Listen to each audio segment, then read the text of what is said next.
আসসালামু আলাইকুম বন্ধুরা, স্বাগত আমার এই বাংলার রান্নাঘর উইথ শেরিনার চ্যানেলে। দেখুন, আমি আজকে এই পটলগুলো এইভাবে কেটে নিয়েছি। কিভাবে রান্না করি আপনারা দেখতে থাকুন। আর এই পটলগুলো একদম দেশি পটল ছিল, খুবই সুন্দর পটল ছিল। এত সুন্দর দেখেন বন্ধুরা, পটলগুলো খুবই সুন্দর। বন্ধুরা দেখুন, আমি পটলটা এইভাবে ছেলে নিয়েছি। আর আজকে পটলটা আমি কী দিয়ে রান্না করব আপনারা বলুন তো। আমি আজকে পটল রান্না করব সয়াবিন দিয়ে। এমনভাবে রান্না করব সয়াবিন দিয়ে, বাচ্চা কাচ্চা জ্বালাতন করছে, মাছ নেই, মাংস নেই।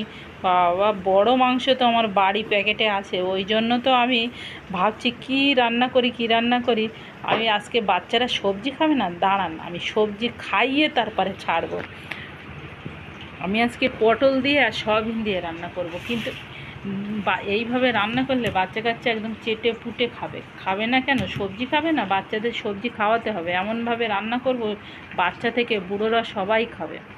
তা দেখুন, এই গরমের দিনে বেশি গড়া পাকে না রান্না করে যেভাবে প্লেনভাবে সুন্দরভাবে কি সুন্দর করে আমি একদম এই সয়াবিন আর পটল দিয়ে রান্না করব, দেখবেন হাত চেটে ফুটে আমাদের খেতে হবে, বাড়ির লোক সবাই খাবে।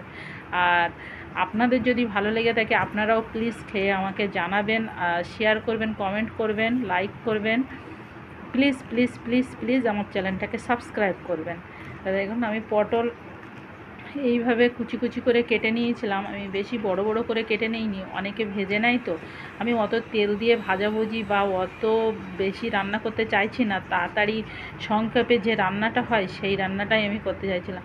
আপনারা ভাবছেন এতগুলো পটল রান্না করে কে খাবে?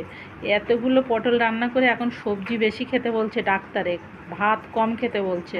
ওই জন্য তো সবজি বেশি বেশি করে খাবো আর ভাত খুব কম খাবো। 1 কাপ ভাত নেব আর 1 বাটি সবজি নেব, তাহলে শরীরের পক্ষে খুবই ভালো। আর প্রত্যেক দিন তো এমনি 250 গ্রাম সবজি খাওয়া অবশ্যই দরকার, কিন্তু আমরা তো তার শিখি খাই না। আপনারা ভাবছেন না তো 2 বাটি সবজি সত্যিই খাবেন না বন্ধুরা।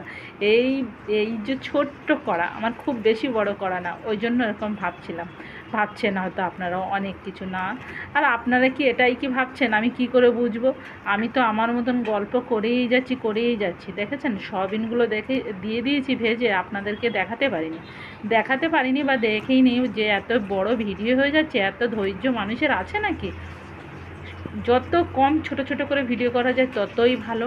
ওই জন্য আমি সয়াবিনটা দিয়ে দিয়েছি, আপনাদেরকে দেখাইনি। দেখেন আমার এটা একদম খুব সুন্দরভাবে কষানো হচ্ছে, এখনও কিন্তু পানি দিইনি। এই কষানো দিয়ে আমি একেবারে পানি দিয়ে দেবো, হালকা আঁচে আমি ভালো করে কষিয়ে নিচ্ছে। সবজি কষানোর কাছে কিন্তু সবজিটা ভালো লাগে।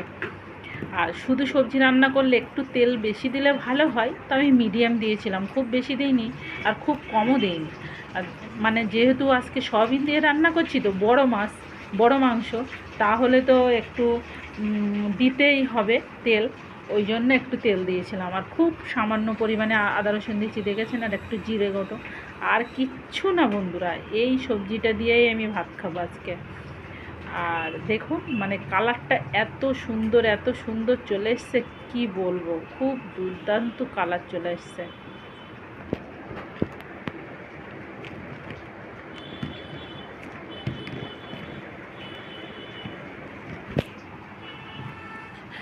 দেখুন বন্ধুরা, আমার ঝোলটা প্রায় মরে এসছে আর একদম খুব সুন্দরভাবে গলে গিয়েছে রান্নাটা।